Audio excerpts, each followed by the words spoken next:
Well, hello, my lovely listener. It's Liz here, bringing you episode 100, wait for it, 189 of the Assist with Impact podcast, previously being indispensable. I want to start by welcoming any new listeners that I have to the podcast who might have joined from seeing me at a couple of recent speaking gigs. It's wonderful to have you here.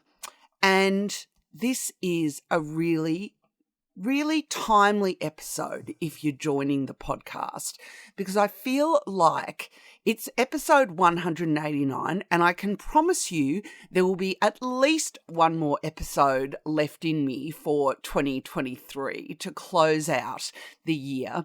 But this is a really nice episode to round off what has been a massive theme in the world of administrative professionals and EAs and career development and career opportunities in the EA space in 2023.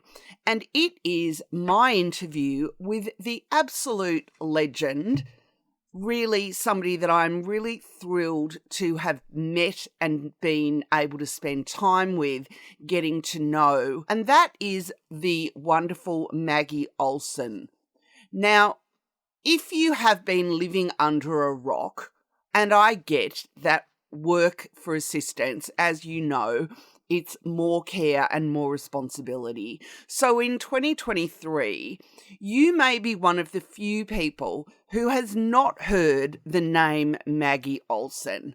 But let me tell you, she is definitely somebody that you definitely want to know the name of. Because after listening to this episode, I'm hoping that Maggie Olson is going to be somebody that you feel is somebody that you want to have on your radar if you are wanting to develop your skills and your business and commercial acumen as an assistant, regardless of whether you feel that you are an assistant for a lifetime or whether or not you are an assistant for what I describe as a season.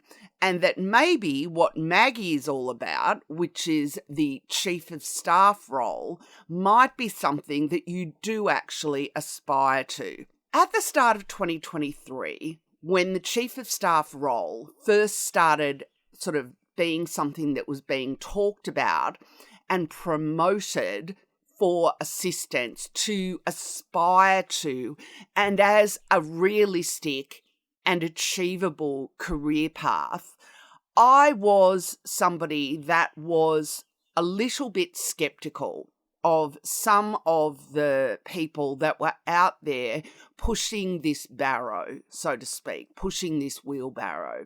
And the reason for that was because I never want you to feel as an assistant that it is not enough for you to be an assistant, for you to be an executive assistant or an admin professional for what I describe as a lifetime. It is a career in its own right, and you know that I am really passionate about that.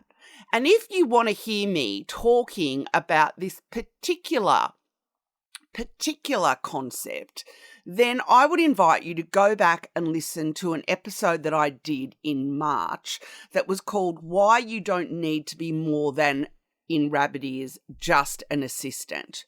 Because in that episode, I talked about this movement that I was seeing, that there seemed to be a real push for assistants to aspire to more.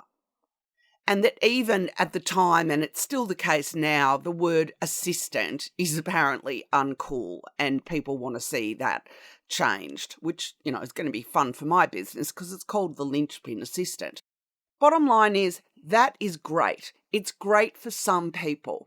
But there is a lot of assistants who don't want to change roles, but they like the skills and capabilities that it actually offers. So let me just give you an example of where this is relevant to you. So if you have looked at the global skills matrix, if you've gone to anything where that's been shared with you, you will know that the tier level 5 role in that matrix is the chief of staff role, that it is described in there as the leader role.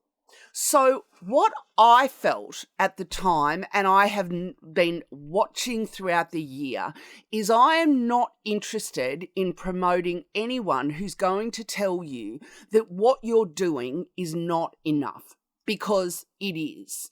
I want to be very selective about what I'm sharing with you.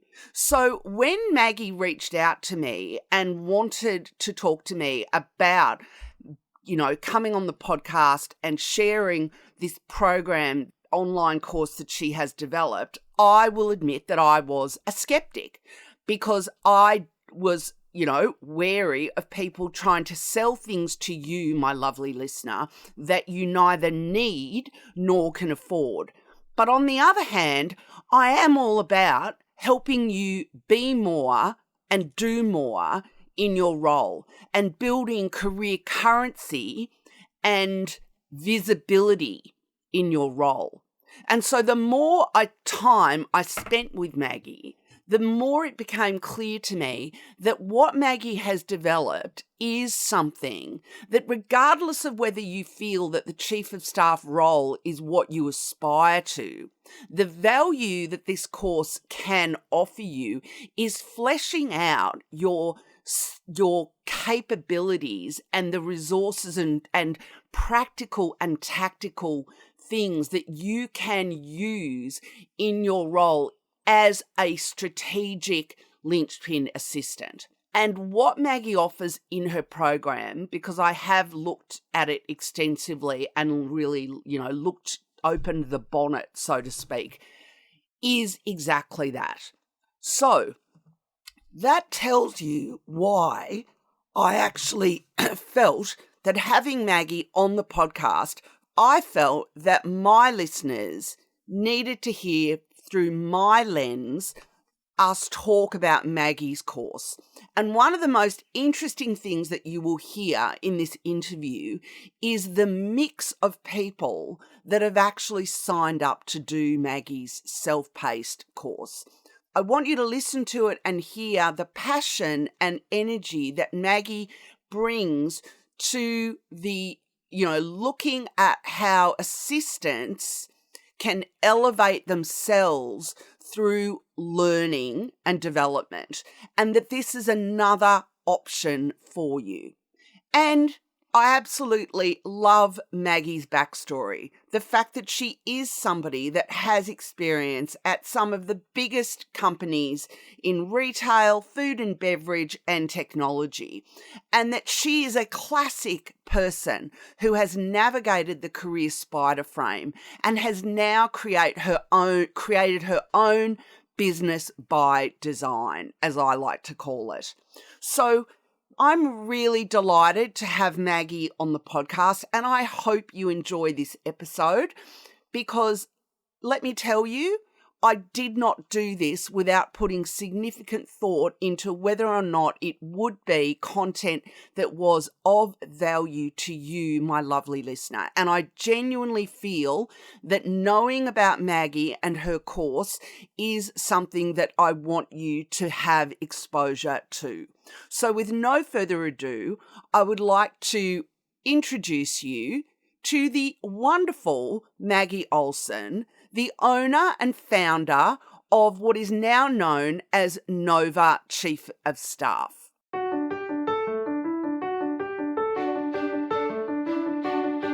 Hello, I'm Liz Van Vliet, and welcome to the Assist with Impact podcast.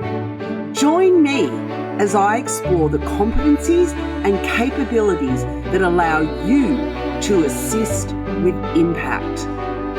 I'll be sharing practical tips, strategies, and insights that will help you move beyond what I call the order taker zone and be that little hinge that can swing big doors. If you're ready to be more proactive and have more impact in your role, then this is the place for you. Let's get started with the episode. Well, hello, Maggie Olson. How lovely it is to have you on the podcast. Thank you for being here. Thank you so much. I've been looking forward to this and I'm so happy to be here. Well, I'm delighted to have you, and I'm even more delighted that we're doing this at a reasonable time for both of us. So for listeners who follow along, they will know that by the time this podcast comes out, it will be probably mid-November. But at the time of recording, I'm currently sitting in a service department in Ottawa, Canada. Go Canada. And Maggie is in your office. And tell the listeners again where you're based, Maggie. Yeah, it's so funny. I wonder if we'll ever get away from talking about Seattle. Born and raised in Seattle. My whole life has been in Seattle. But last year, a little over a year ago now, my husband, my partner, and I, we moved to Lincoln, Nebraska. So I'm in Lincoln, Nebraska, the Midwest, or the Great Plains, as the locals call it. There you go. I was just going to say, I don't know why, but Lincoln, Nebraska, even as an Australian, Lincoln, Nebraska is a place that has some sort of, it resonates. I don't know whether there's cultural references. Did somebody, wasn't where Truman Capote went to do that sort of true crime book that he did? I don't know, but it feels. I don't know the history. Yeah, I know. I'm going off on a tangent already, but it's just Lincoln, Nebraska. It really resonates as a place name. Yeah. I mean, if you're a football fan, an American football fan, there's deep roots in college football here. The stadium, I think, is the biggest stadium, NFL and college. This college stadium is like the biggest in the U.S. I think it fits 90,000 people, or one of them. So big football fans, big sports fans. The volleyball team here at the college has won so many national championships. So, maybe you've heard about them that way.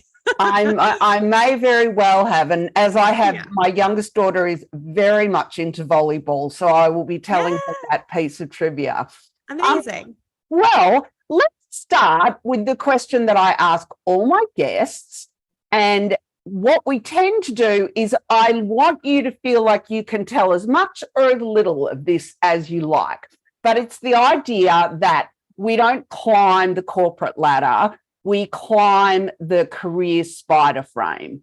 And that's sort of, in my idea of that, is the idea of, I don't know if you have them in America, these contraptions in children's playgrounds that you don't just climb up, but you can climb diagonally and laterally, and you can go in all different directions. So you can go underneath. Exactly. So I'd love you to tell the listeners about your experience navigating the career spider frame. What's that looked like for you, and what were some of the key moments? Yeah. What I think I'm going to do is focus on the key moments and some of the things that stick out, rather than kind of a long story with everything in between. Love it. There's other places that we can get into that, or people can hear about that. But, I think the first, and this is looking back, I don't think I would have realized these moments in them. Actually, I'm pretty sure I would not have. But looking back, I think that one of the biggest things that I reflect on was the opportunity to manage large teams at an early age. So I had a lot of early leadership experience, and some of that was like in an easy way through sports, where you're on a team and you're, maybe the captain, or maybe you're not necessarily in a leadership role on the team, but you learn about that like influential leadership really early on with teammates. So was a big sports player. My sport was volleyball, played in college. There you go. Yeah, I love that. And from there, I think, the sports probably gave me a confidence to feel like I could lead people in other capacities. So in my early 20s, I was working in food and beverage kind of resort type environments, leading maybe 40 or 50 people across like the food and beverage outlets. So you've got the restaurant, the coffee shop, and the bars. And I was either like an assistant manager or a supervisor with big teams. And that came up later, and I'll touch on that. But I think another big pivotal moment for me when I look back at my career was the opportunity to learn new businesses over and over again. And I'm a curious person by nature, so I think I just really love that. But at Nordstrom, I started out as an assistant buyer and did well, performed well, learned the business. I think this was the trend accessories and belts team. It was a smaller buying office, maybe like a $60 million budget or so, which is not nothing, still big, but I was an assistant. So I had support around me, not a ton of make it or break it pressure, right? And then I moved into a whole different category, which was the at home category, my favorite, the most fun. We kind of took the department from like your grandmother's department store to like fun and kitschy and lots of things under $20. And I was a buyer at that point, learned a whole new business, had to figure out whole different ways to support the team and the vendors that we worked with, and the margin and the financial aspects were totally different business to business. So I did these moves, I think a total of 5. I was in 5 different buying offices. And when I look back on that, it's a little bit like a consultant where you step into a new business, you have to observe, you have to sit back, understand how things work, who are the key players, what are they doing, and then pretty quickly develop a system to make it better, run more efficiently, run more smoothly, drive sales, reflect on that business, do it again differently. So I think that was like just a wonderful gift that I stumbled into to end up being a merchant or a buyer at Nordstrom for 5 or 6 years. Yeah. And I mean, I think probably the last maybe like key frame on the the bar on the jungle gym would probably be finding the chief of staff work. I had never heard about, and that's what I am today. I'm a fractional chief of staff. I was a corporate chief of staff previously. I'd never heard about the chief of staff role, not in school, not in business environment. And gosh, I didn't hear about it until I guess I was in my early 30s. I'm 37 now.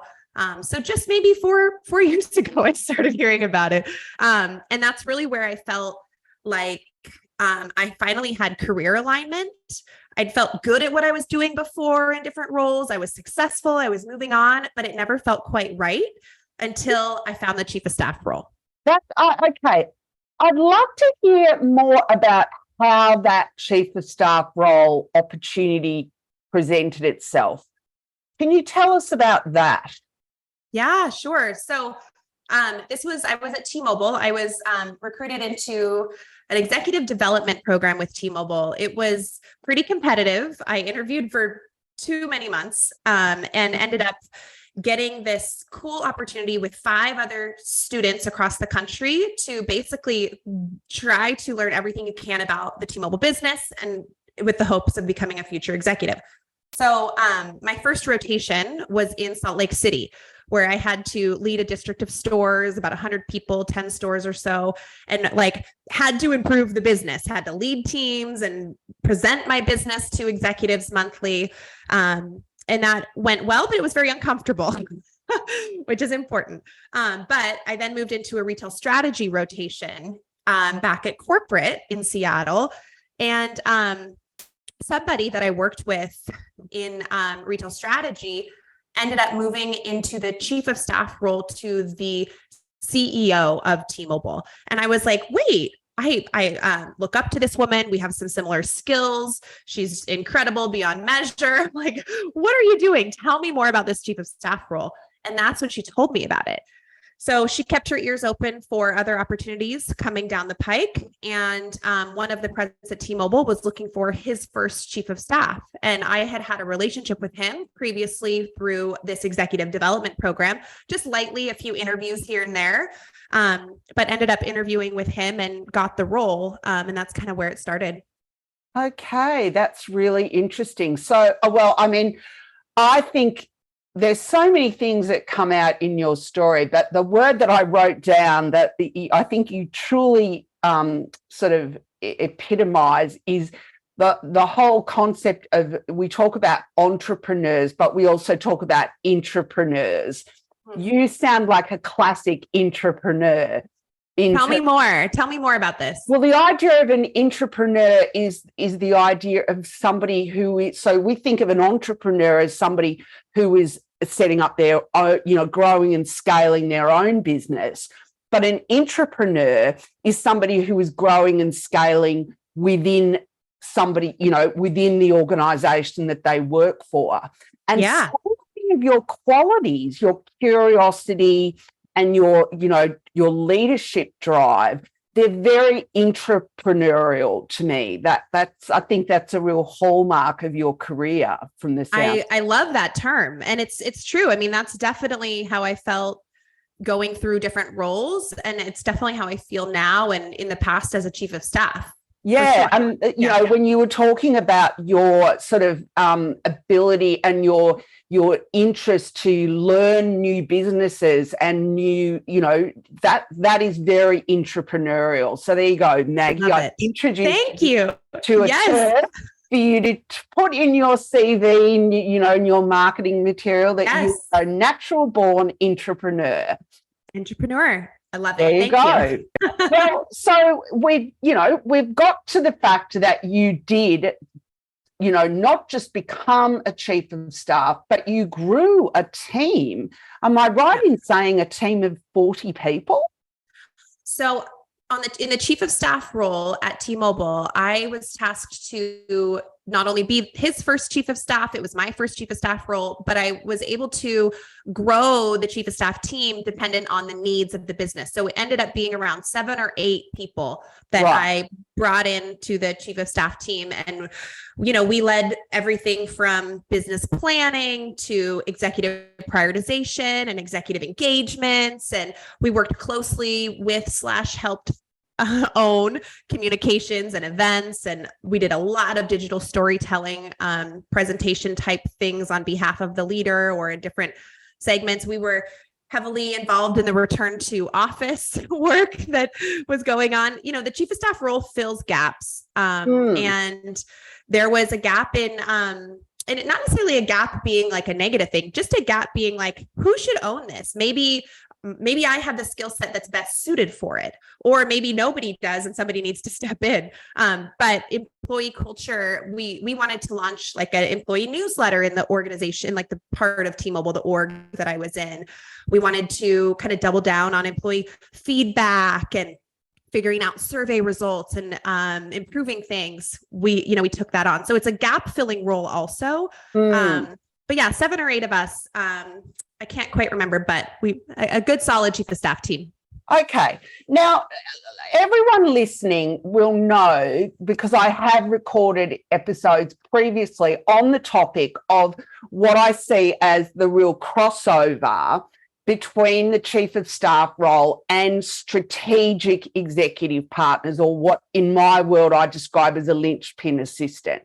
And linchpin assistants are linchpin assistants because they have high functional skill, they're hard skills, they're highly strategic, but they also have these power skills that I coach and train in. So they have built confidence and competence in these power skills.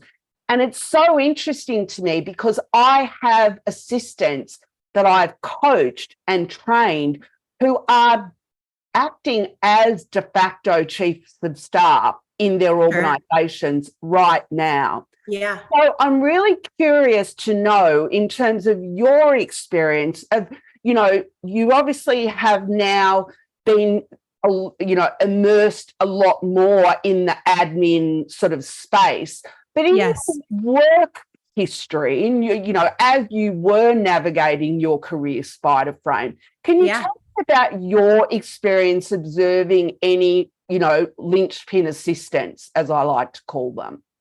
Absolutely. And I'm very passionate about the EA community. It actually works quite well that this chief of staff course also caters to executive assistants, because I just feel like there's a nice symbiotic relationship there that I'm really passionate about. So I've worked closely with EAs. It's fun to reflect on this for like maybe 15 years now, at least 10 years. And that's from first the Nordstrom buying offices. So in every buying office, there was 8 or 10 people, a handful of buyers, maybe 5, 6 buyers, replenishment assistant, the main category, the online buyers. And then there were executive assistants, or like kind of buying assistants, who really, as you guys. Oh, you've gone on to. Oh, there we go. Really kept everyone on track. Maggie just accidentally put herself on mute. Keep going. Oh, there we go. I know. I'm getting over a cough, so I'm like, if I need to clear my throat, I'm just going to mute. Oops. So maybe I'll just take that question over again. Yeah. So I'd love it if you could tell us about linchpin assistants that you have engaged with or observed in your career. Yes, I love that question because I'm so passionate about the assistant community. My relationships with EAs really started back in my Nordstrom buying years. So at least 10 years ago now, we had an EA in every single buying office that we worked very, very closely with. And from that time of being in the Nordstrom world, I then worked very closely with EAs in the T-Mobile atmosphere. We had EAs within each district, within each kind of category, for each leader. Everyone listening knows a lot better than I do about how the framework is set up. And the things that really stand out to me when I think back about, honestly, they were all fabulous, the fabulous EAs that I worked with, are a few things. One, the drive to learn and take on more and more, and not take on to a point of like overloading themselves or doing more than they are maybe paid for, but take on more to learn, to help the team, to help things run smoother, to really own their role. That's been a big one. Another is just the desire to understand the strategic element of the job, like the why behind what we're doing, the curiosity, the wanting a little bit more strategic responsibility to have a little bit bigger of an impact. And I think the last piece that stands out, and we all probably have those people in our minds. I'm like, I'm thinking of Mallory, or I'm thinking of Jim. The last thing is those folks that are not just like anticipating needs like, oh, the team's going to need lunch. No, anticipating needs like, we have a big project coming up. We probably need some kind of a system or a framework or a tracker before we even get going to help the team drive X, Y, or Z. So those people that can anticipate what's coming down the pike without necessarily being told, here's, everything we need. Of course, that's a normal part of the job. We're told what we need to do. But you can tell those people around you who their wheels are turning, they're thinking ahead, they're wanting to create a bigger impact. And it's not getting it right every time. You can fail, you can screw up, you can mess up, you can have the wrong idea, but it's thinking about it. It's trying to be one step ahead, trying to have an impact, maybe before it's thought of by somebody else. Love it. Yep. And all of those traits are absolutely what, I'm all about in terms of my training and coaching, but they're also the things that, that I really notice is what differentiates an assistant from, just being transactional and reactive, strategic and proactive. And so that brings us to your course, because the reason why I wanted my listeners to hear from you about your course is because it's not about, in my mind, the value of your course is that so many assistants are looking to build their business acumen, their commercial acumen. And what I love about your course is that is something that they are absolutely, your alumni are absolutely getting from it. And whether or not you see a chief of staff role in your future right now as an assistant is one thing. But there's this, for those assistants that are in my listener community that are really they are always thinking of the why behind the what and the how, and they're looking for growth opportunities. I felt like your course actually is a really achievable way of, and, a great way for them to get that. So I'd love it if you could just share for listeners who haven't heard of you before and haven't heard of the course, to tell us about the course, how you developed it, and what's involved in it. Yeah. Well, first of all, thank you so much for those kind words. I could not be any happier with the response that we're getting from the course, testimonials and reviews. And honestly, maybe I'll start in a way I don't normally start and share a little bit about the people who are in the course. So, nice. Yeah. So about a third of the students in the course, let's see, we have 70 or so right now. We launched a few months back. About a third of the people in the course are executive assistants, and I'll come back to that. Another third are newer, existing, or prospective chiefs of staff, kind of in that more like history of chief of staff work.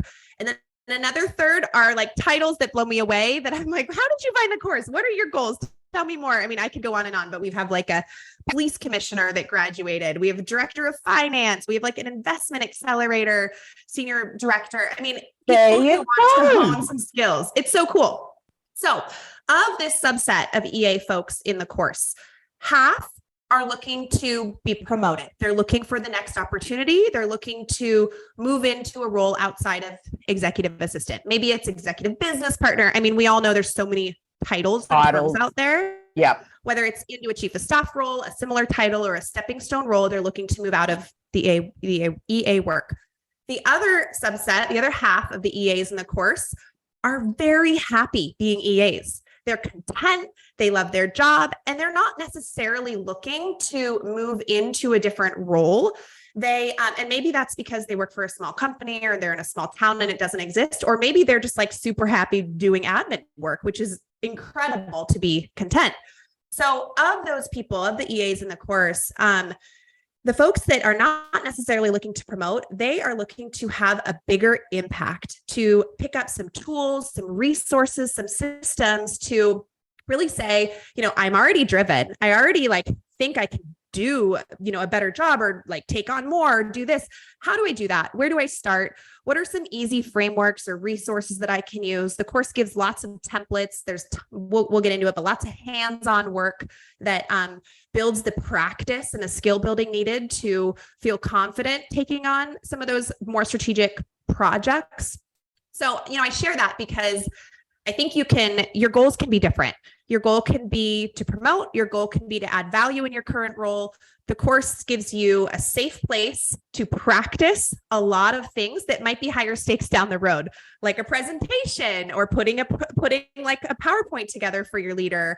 Let me give you feedback on that first. Let the course help you kind of practice those things so that then when you go do it in a higher stakes environment, you have the confidence to say, I've done this before. I've built this brief before. I know how I would start in this new thing, this new role, or this new, job duty. So I share that first because I think maybe that's a little helpful for your group to hear. That is incredibly helpful, Maggie. And I'll tell you why, because you really have, the elephant in the room when it comes to the chief of staff topic is that it's having an unintended, the conversation can have an unintended consequence, which is to make assistants who are content as assistants, who don't aspire and don't feel that they need to aspire, because there's nothing wrong with that.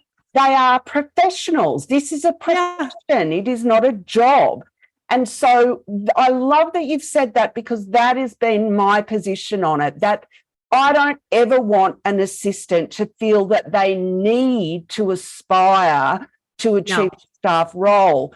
But I do want, of course, I want my, listeners to feel that they have growth opportunities and that they are that they are self-directed and constant learners. And love hearing that you've got people in the course who are in both camps. That's fantastic. Well, and I mean, we spoke about this a little earlier, like the biggest goal is career alignment. It's not the career, it's the alignment with who you are, your life, what you want to put out there, what you want to keep in. And if you can have that and also feel challenged and also feel like you're growing, I mean, there's nothing better. So sure, a lot of people are at the point where they're wanting to develop, they're wanting to raise their hand, move to the next thing. Great. A lot of people are content and happy and they found the thing that works for them. Even better. Yeah. Yeah. So I'd love it. You mentioned that so much of the program is practical, and that is something that I'm all about. I'm all about practical and tactical. So I love hearing that it's so resource rich, for students.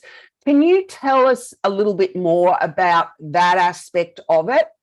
Yeah, for sure. And I'll briefly share as well. It's a 6-module course, 6 weeks. I say that with quotes because it's totally self-paced. You can start, pause, continue at any time at your own pace. There's a couple instructor touch points along the way, right at the beginning and at the end. Otherwise, you can opt in, do some activities going on, or just kind of stay focused on the coursework. The first module is very much focused on understanding the very ambiguous chief of staff role. Like, what is it? Spoiler alert, like there is no one thing. It's very different depending on the environment you're in, the business you work for, the industry, the size of the company, your strengths, your leader's strengths. It's very different. So we kind of level set there. And then the course takes a turn and moves into the hands-on content creation, doing the things that chiefs of staff do every day. So from putting briefs together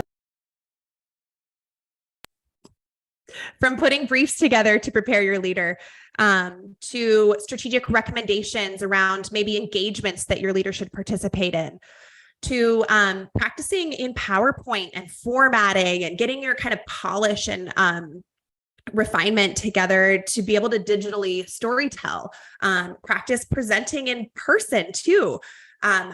I personally give feedback on a handful of assignments, and it's very detailed feedback.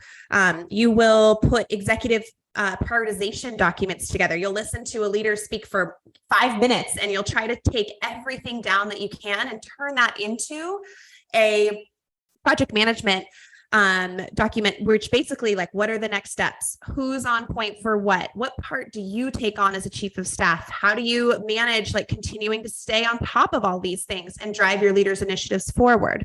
At the end, you have a mock meeting with your leader where you present a lot of this work, building complex offsites and other types of like functions and events. Like it's strategic in the sense of how do you take all this information, get it down to a way that your brain understands, that you can process and develop everything in front of you, everything going on in a complex like executive office, and then reduce the noise and be able to make strategic recommendations. Like, I see that we're not talking about this product that launched, but I hear you talking about it all the time. Maybe we should add in a meeting where, monthly or weekly, we touch on this subject. So it's, what are the tools, templates, resources? You get a lot of that early on in the course, templates and such. And then how do you use those to reduce the noise? And people are able to use these templates like right away in their day job and then throughout the course and take them with them when they leave. Love it. Now, just in terms of the way you mentioned it's self-paced, does it require you to have completed a module before you can move on to the next module? It does. Yep. Right. It's sequential. Yeah. It's sequential for a few reasons, but mainly because the learning really builds on itself. So you kind of get your hands wet with PowerPoint formatting, and then you take a stab at an exercise, and then you see maybe what an example of write looks like. And then you move on to the next where it's now build this presentation. So it is sequential. Okay.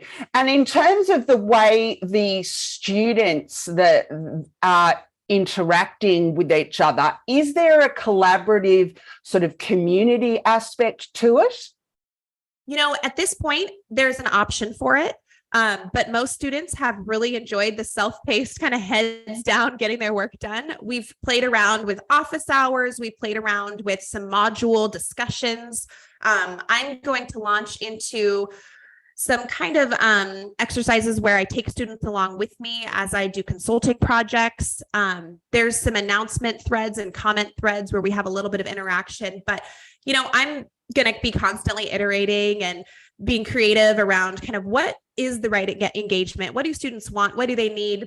If there's a demand for, let's say, an hour every week for students to get together, that's what we'll do. Okay, great. Yep, love it. All right. So is there anything else that we've not discussed as far as the program goes that you think my listeners need to know about it?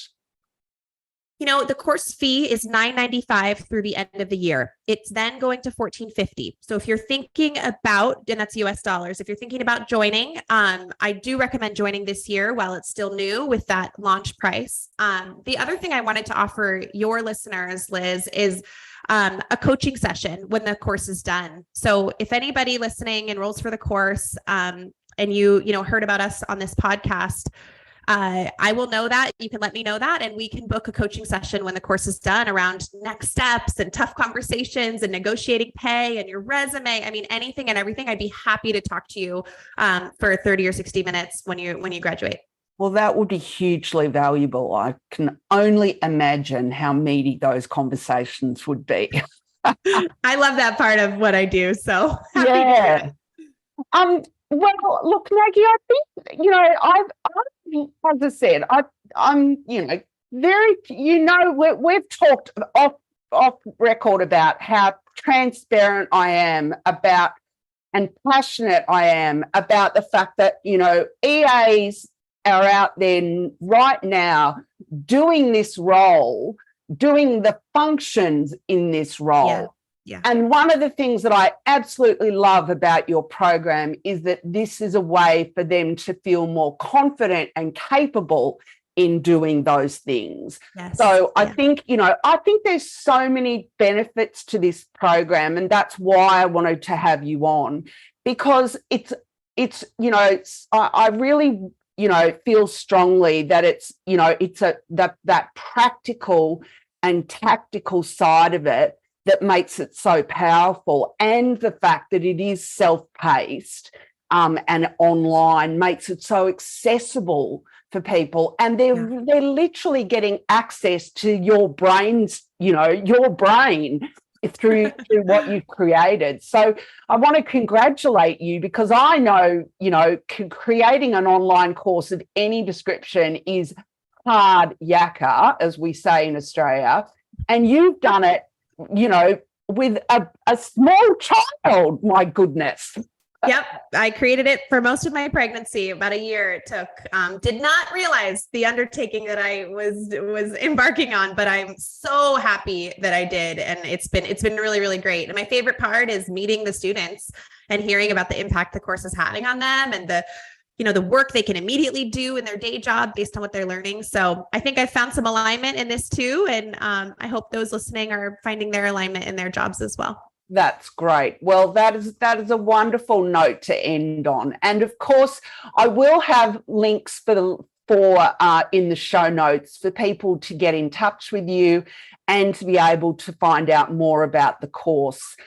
So those links will all be in the show notes. And thank you again for that kind offer for anyone listening who does want to proceed.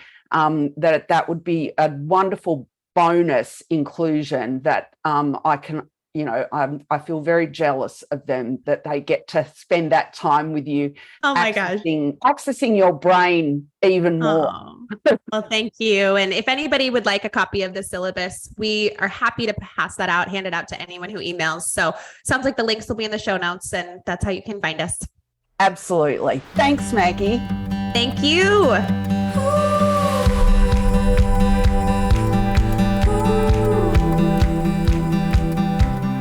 Thanks for listening to today's show. I hope you enjoyed it.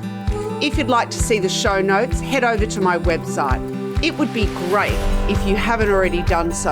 If you enjoyed the show, if you could kindly go to iTunes and leave a review. It helps other people find the show.